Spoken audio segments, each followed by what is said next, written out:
Olá, o nosso Agro Pantanal está de volta e agora falando sobre o desempenho do agro. A colheita da soja deste ano está finalizada e o milho, segunda safra, se desenvolve nas lavouras mato-grossenses. O que acontece no campo reflete diretamente na economia da cidade, principalmente no comércio. Você vai acompanhar agora uma reportagem sobre todos os trabalhos nas lavouras, uma síntese da soja e do milho. No horizonte, o que se vê é muita soja plantada em Mato Grosso. Este cenário mantém o estado como o maior produtor do país da cultura, se consolidando há vários anos no topo. Nesta safra, estão sendo cultivados 12 milhões de hectares com a oleaginosa. Na propriedade do seu César Kemp, em Sinop, são 1.900 hectares. De acordo com ele, no desenvolvimento da planta, a chuva atrapalhou um pouco. Na parte vegetativa, quando ela estava crescendo, ela até teve uma época que choveu muito. Começou a flor e a formação de vagem, e houve muito aborto de vagem e flor também, muita flor perdida por excesso de chuva. A colheita na lavoura começou no final de fevereiro. Para fazer o serviço, mais gente teve que ser contratada para ajudar. Claudinei Scarabelotti é um dos que chegou para ajudar. Ele trabalhava como pedreiro e tem curso de operador de máquina. Na safra, larga a construção para ganhar mais com a colheita. Eu já vi aí de proposta de 4 mil até 12 mil. Por mês? Por mês. Segundo Claudinei, a procura por operadores é grande não só em Mato Grosso. Rapaz, é que eu quero. Se tiver oportunidade daqui para frente, é o milho, é o soja de novo. Eu estou pensando em ir para a Bahia.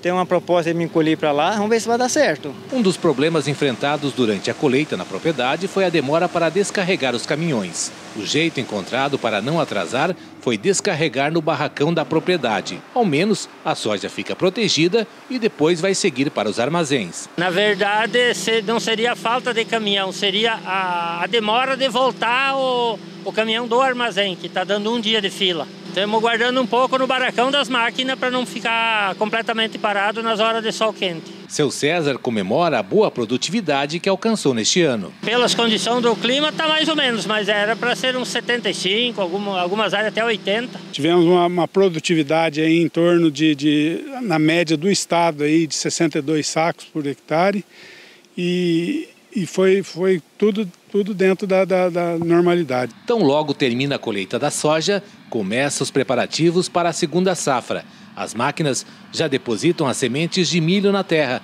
à espera de mais uma boa colheita ainda este ano. Sempre se planta com fé, né? Vamos fazer o trato cultural necessário para fazer uma boa colheita. O milho tem uma importância estratégica dentro do agronegócio brasileiro. Ele é o segundo principal produto na produção nacional agrícola. Para este ano, é esperado um aumento de 11,2% na safra de milho. Do ponto de vista dos negócios, ele é visto com otimismo pelos produtores rurais. Não vamos ter um preço igual ao ano passado, que foi um ano de mudança para entrada das indústrias de etanol, então houve um aumento grande no preço do milho, mas esse ano nós estamos caindo numa normalidade aí, uma média, abaixou um pouco a média dos preços em relação ao ano passado, mas ainda está um preço que dá para trabalhar ainda. A previsão é de que Mato Grosso plante 7 milhões e 400 mil hectares com milho. Até a primeira quinzena de março, o estado havia semeado mais de 98% da área. Tivemos aí um problema de uma guerra aí que inflacionou demais a indústria do fertilizante, que grande parte é a Rússia que fornece para a gente. Então tivemos esse problema e inflacionou muito o preço dos fertilizantes, foi o que pesou para a gente aí esse ano. De acordo com o vice-presidente do Sindicato Rural de Sinop, as indústrias de etanol vão absorver boa parte do produto aqui no estado. Nós temos aí as indústrias de etanol que estão instaladas no estado aí, que já consomem em torno de 30% da produção nossa e mais uns 10% aí para o mercado interno do estado aí de rações. A previsão para a colheita do milho é iniciar no final de maio. E no Papo com o Café de hoje eu vou conversar com Gilson Camboim, que é presidente da Federação das Cooperativas de Mineração do Estado de Mato Grosso, a FECOMIN. Entre os assuntos que eu vou abordar com ele estão a recente entrada em vigor da taxa da mineração, a exigência da abertura de conta corrente para garimpeiros vender o ouro. Em julho começa a emissão da nota fiscal eletrônica da comercialização do ouro. Tudo isso e muito mais, viu? A partir de agora, aqui no nosso quadro Papo com Café.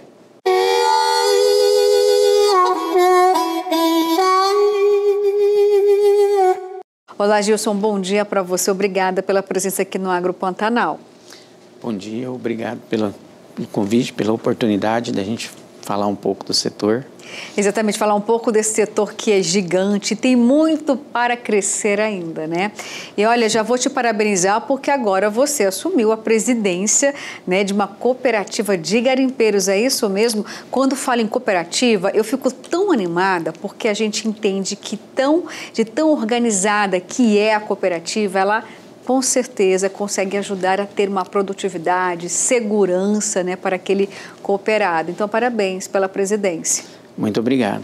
A questão das cooperativas é formidável porque ela traz a oportunidade do pequeno ter competitividade nos mercados, assim como é um fortalecimento para a economia local, né? Porque todos os cooperados as cooperativas sempre são compostas pela população local daquela determinada região. E, de fato, a Cogavep hoje ela é uma das cooperativas referência, não só no estado, mas no país. E a gente está aí com esse compromisso assumido agora e para frente. Bom, e já tem uma missão grandiosa, né? São várias missões, eu diria, até porque quando a gente fala de mineração, a gente está falando de garimpo. Quando a gente fala essa palavra garimpo, muitas pessoas já ficam, nossa, lá, são destruidores ambientais. O que mudou, então? Vamos começar a falar do garimpo. O que mudou? Não tem a mesma conotação do passado, evoluiu, não há apenas, né, aqueles que são os destruidores, muito pelo contrário, está modificando. O que ao longo desses anos todos nós temos de evolução? Bom, a atividade garimpeira ela é um segmento da mineração, assim como a extração de agregados da construção civil, entre outros aí. A atividade garimpeira, ela tem um título minerário que se chama Permissão de Lavra Garimpeira e tem que ter uma licença ambiental. O que ocorre é que sempre que a gente pronuncia garimpo, a gente às vezes acaba levando para o lado olhar o lado da questão da destruição, é porque assimilar o nome garimpo com as extrações ilegais. A extração ilegal é uma atividade criminosa, vou colocar dessa forma, porque ela exerce sem os devidos documentos, sem os devidos compromissos e que ocorre muitas vezes em áreas proibidas, igual, por exemplo, dentro de área indígena. Nós nunca tivemos garimpos dentro de área indígena. Não existe garimpo dentro de área indígena, nunca existiu. E nem o pronunciamento de garimpo ilegal. O que existe lá é uma extração ilegal. Então, assim, com essa conotação é que trouxe, assim, às vezes essa assimilação. Mas a atividade garimpeira, ela mudou muito nos últimos anos, principalmente o compromisso com o meio ambiente. Como a gente está lidando com um bem finito, que a extração mineral ela não se renova igual nossa agricultura ou a nossa pecuária, entre outros produtos nossos do agronegócio, a gente tem que ter o compromisso de fazer o processo de extração e deixar ali uma nova atividade econômica compatível com a questão ambiental ali daquela determinada região ou daquela determinada localidade. Então eu posso dizer que as mudanças que ocorreram nos últimos anos foi a preocupação no desenvolvimento do pós-atividade e uma extração mais responsável de aproveitar o máximo possível esses bens minerais. Agora, ainda existe a ilegalidade dessa atividade aqui em Mato Grosso? Você tem um panorama, um diagnóstico disso? Do que tem de ilegalidade daquilo que se tornou legal? Eu não tenho como mensurar para vocês quais são o percentual que a informalidade, que a ilegalidade pode ocorrer, mas eu posso dizer que ainda existe sim. A gente tem alguns casos aí e ocorreram também outros, igual ocorreu aquela vez em Pontes Lacerda, na Serra do Caldeirão, ocorreu lá em em Aripuanã, mas assim, Aripuanã, por exemplo, conseguiram fazer o processo de legalização, de ordenamento, de organização e mudou o cenário. Já no caso de Pontes Lacerda, quando ocorreu ali em Pontes Lacerda, esse já foi um caso mesmo de polícia e simplesmente encerrou-se as atividades. A extração ilegal, ela traz grandes prejuízos para o setor. Então, a gente trabalha muito contra essa questão. Mas eu posso dizer que, com as tecnologias que o governo vem tendo no monitoramento de áreas, no mapeamento em tempo real, e nesse contexto, os dias dessa atividade ilegal, ela está contado. Então, vai ser muito bom. E, Gilson, o quanto as cooperativas têm esse papel, né? O quanto elas podem ajudar a dizimar, digamos assim, que é o nosso desejo, né? Sim. Colocar um fim na ilegalidade. Olha, as cooperativas, elas transformaram a atividade garimpeira, porque ela conseguiu proporcionar para o garimpeiro individual a oportunidade dele poder ter um auxílio, uma orientação técnica, ter, no caso, um suporte para que ele possa trabalhar de forma documentada, que ele possa ter orientação, que ele possa ter um acompanhamento da sua produção, na hora de informar o seu relatório anual de lavra. Então, assim, entre tantos outros apoios, o envolvimento da atividade garimpeira com a sociedade, com as comunidades onde elas estão inseridas. Então, isso somou muito. Então, o cooperativismo, ele é algo que transforma vidas, ele é algo que cuida de pessoas. Eu sou um pouco suspeito de falar porque eu sou muito fã da questão do cooperativismo e aonde ele entra, ele de fato transforma. A gente tem esse exemplo no nosso cooperativismo de crédito aí, com as nossas cooperativas, igual o Sicredi, Cicobi, entre tantas outras. A gente tem exemplos no nosso cooperativismo de agro, a Copernova, por exemplo, uma potência aí da agricultura familiar. A gente tem nossas cooperativas de transporte e temos nossas cooperativas mineral, que traz uma produção e uma receita bem significativa para o nosso estado. E como mudar a cultura, né? Conseguir fazer com que eles entendam que se hoje eles são ilegais, através da cooperativa pode vir a legalidade, pode vir a prosperidade e a segurança. Esse é um trabalho bem árduo, porque a gente lida com o ser humano e mudar essa cultura, né?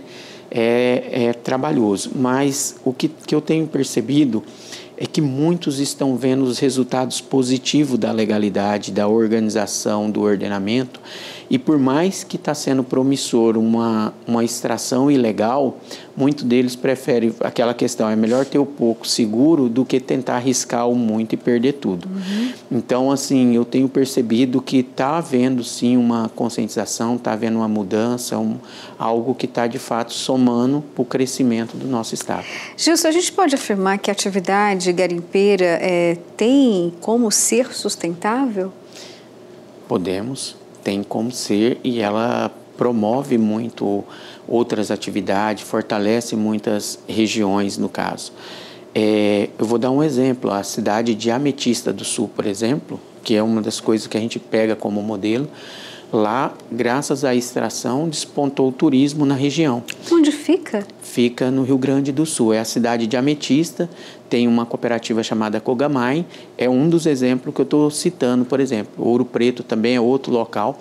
O que ocorreu nesse processo? Aproveitando o mesmo cenário, aproveitando o mesmo ambiente de onde ocorreu aquele processo mineral, eles aproveitaram o espaço e estão ocupando para o turismo. Então, você teve o aproveitamento dos bens mineral e a mesma estrutura você utiliza para o turismo. Aqui no Mato Grosso também tem várias regiões que têm esse potencial para poder acontecer. As regiões que extraíram o diamante aí na nossa história, regiões que têm o contexto da extração do ouro, quanto que o turismo não soma para dentro da economia de um estado e, ao mesmo tempo, zelando e cuidando da questão do ambiente, cuidando dessas questões social e tudo mais que tem nesse contexto. Mas, assim, de forma geral, atualmente, eu acho que a atividade garimpeira, ela tem sido uma das que menos impacta o meio ambiente. O que ocorre é que o impacto visual no momento em que está sendo executado, ele é muito forte para gente que não é muito familiarizado com a atividade. Impacta, né? Impacta. Mas ele não é algo que traz, assim, contaminações... Um dano irreversível. Isso. Ele é uma lavra pequena, é uma lavra que é de fácil recuperação, no caso. E tem que ter recuperação, né? Existe todo um termo de ajustamento de conduta, tudo bem estabelecido para recuperar aquelas áreas. Tem que ter, isso é obrigatório, é um compromisso. E até porque, a gente olhando, essas regiões são regiões que vêm tendo um desenvolvimento muito grande. Então, essas propriedades, ela tem uma valorização de mercado. E a recuperação dessas áreas, além de agregar e somar muito, lá na região norte do estado, por exemplo, teve muitas propriedades que foram revitalizadas nas suas atividades econômicas com um pequeno espaço lavrado nelas ali de garimpo, com um pequeno espaço. O garimpo gerou uma boa renda para aquela propriedade que ocasionou ela melhorar a dinâmica da sua atividade ali. São propriedades que têm a soja, tem a pecuária, tem a fruticultura, e a atividade mineral ela ocorreu sem causar qualquer, como que eu vou dizer assim, sem qualquer interrupção nas demais atividades e ao mesmo tempo trazendo uma renda bem significativa aos seus proprietários. Agora, uma renda significativa não é só, né, para as pessoas que estão inseridas diretamente, mas como um contexto geral, eu diria, até porque me veio à memória aqui o CEFEM, que é o imposto, né, da mineração. O quanto o CEFEM tem mudado a realidade de municípios, de regiões, Gilson? Sim, eu posso dizer que é um dos impostos que eu acho mais justo no nosso país. Porque ele é um imposto a qual, no caso do CEFEM do ouro e principalmente da atividade garimpeira, que nós não temos o município afetado, geralmente já vai, então a gente tem assim, o percentual arrecadado, 60% vai ficar para o município, 30% vem para o estado e 10% vai para a União. A demanda da população está nos municípios, está nos postos de saúde, está ali nas ruas. Asfalto na frente da sua residência, água tratada, escola. Tudo isso vai diretamente ali no atendimento nas prefeituras. É elas que estão com a sobrecarga. E em demais impostos, ela fica com a menor fatia. No setor mineral, ela fica com a maior fatia. Então, isso tem transformado vidas, regiões estão sendo impulsionadas graças à extração mineral, graças a esse recolhimento do imposto, que soma muito no estado para isso, nos municípios. Ou seja, então a gente vê aí um futuro promissor, porque tem uma lei tramitando ainda, né? Tem questões jurídicas sendo emperradas que prevê, no caso, a realocação de áreas de reserva legal. Não vou entrar no âmbito jurídico com você não, mas só para a gente entender um pouquinho, porque ainda não está em vigor, é uma lei já aprovada na Assembleia Legislativa, já foi sancionada pelo governo de Mato Grosso, é uma lei que existe em outros estados, que já tem também, né, uma grande vocação mineral, que está à frente no caso de Mato Grosso, mas aqui tem algo sendo discutido ainda por parte do Ministério Público lá no Tribunal de Justiça. Mas passando essa fase, esgotando, né, todos esses recursos, e você visualiza que realmente seria algo importante para todo o setor da mineração em Mato Grosso? Eu vejo que sim. Eu até não entendi por que essa lei travou. Porque ela é uma lei que ela está com o intuito de promover uma melhoria para o meio ambiente. Num contexto assim. Se a gente pegar hoje, independente de todas as áreas lavradas no nosso estado, sem falar a parte da reserva legal, sim, que é o que trata essa lei. Toda a área lavrada do nosso estado não atinge 1% do território. Pelo volume de emprego, arrecadação e os benefícios que ela traz no pós-atividade. Então, assim, quando você pega essa lei, você vai ver a questão do impacto, ele é muito pequeno. E tem a questão seguinte: se eu escolher uma área dessa para fazer a compensação de reserva, eu sou obrigado a compensar essa área com 5% a mais do que eu vou utilizar. Então, o meio ambiente ganha nessa compensação aqui um espaço um pouco maior, vamos dizer. E, por outro lado, por mais que eu vou lavrar nesse espaço aqui, eu sou obrigado a fazer a recuperação. Então, analisando friamente a lei, analisando ela diretamente, é uma lei que ela foi criada com o intuito de dobrar o ganho ambiental nessas áreas. Então, eu tenho a obrigatoriedade de recuperar onde eu lavrei ali compensado, e eu tenho aquela área que foi compensada aqui com maior do que o de fato foi compensado ali. Então, é uma lei que, quando o setor teve ela em si lá, assim, que o setor viu ela tramitando, viu ela ser ofertada, A gente viu que isso iria onerar o setor e tudo mais, mas mesmo assim a gente vê o lado ambiental nessa necessidade desse ganho. E por esse olhar, a gente ficou assim, digamos assim, confortável no contexto de que se tiver alguma área dessas a serem compensada, a gente vai ter que ser muito bem analisada e tal, de como promover essa questão. E aí a gente vê que o judiciário resolve travar a lei, por um lado, alegando meio ambiente, sendo que a lei está promovendo, dobrando a questão ambiental. Então, assim, eu vejo ela com bons olhos, eu acho que isso vai trazer responsabilidade para o setor, né, e vai trazer bons ganhos para o Estado. Mas em questão de uso e impacto, vai ser bem insignificante, assim, bem pequeno mesmo. Porque, igual eu falei, somando hoje as áreas lavradas, não dá 1% do território do Estado. Então, você imagina, ainda você pega e vai analisar quais da lavra poderia estar dentro de reserva. Então, ainda é muito pequena a possibilidade disso ser atingido. Vamos aguardar então, né? Vamos. O destravamento. Gilson, olha, agradeço muito a presença aqui no Agro Pantanal. A porteira aqui está sempre aberta. Por favor, volte mais vezes, viu? Eu agradeço a oportunidade. Eu gosto muito de falar da nossa atividade, de trazer um pouco ao conhecimento do público o quanto essa atividade é importante, é relevante. A gente costuma dizer que mineração ela é essencial. O agro precisa da mineração, a indústria precisa da mineração, nosso dia a dia precisa. A comunicação precisa da mineração? Tudo ocupa a mineração. Sem a mineração, a gente não consegue nem se alimentar. Então, num contexto geral, a mineração ela é essencial. E a gente está sempre para somar no contexto e vir agregar. Muito obrigado mesmo pelo carinho, por tudo que o Agro Pantanal tem feito aí pelo setor e mostrado o quanto o nosso estado é pujante e crescente. Opa, eu que agradeço, viu? Volte mais vezes, por favor. Bom, gente, agora chegou aquele momento especial, saboroso aqui do nosso Agro Pantanal. Vamos com os sabores do Cerrado aí na sua tela.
Que receita maravilhosa! Eu tô com água na boca, acho que eu vou acabar exagerando nesse domingão, viu? Vou tentar repetir essa receita lá. Vamos ver se fica boa, hein? Bom, vamos então agora à resposta do nosso quadro Mito ou Verdade, também falando aqui de comida, né? Lembra da pergunta? Era sobre a tapioca. Ela é menos calórica que pão? É mito, é isso mesmo. A diferença calórica entre a tapioca e o pão é insignificante. Por isso, independente da sua escolha, faça uma opção por um recheio saudável que sirva para a diminuição do índice glicêmico deles, como ovos com chia, queijo branco com semente de girassol, entre outros. Então, tudo depende também da quantidade, claro, do recheio, né? Tem que ser um pouquinho mais fit para você poder saborear com prazer sem se preocupar em prejudicar a sua saúde. E assim eu termino o Agro Pantanal deste domingo. Muito obrigada pela sua companhia. Desejo que você aproveite em família, fique com Deus e na semana que vem tem muito mais.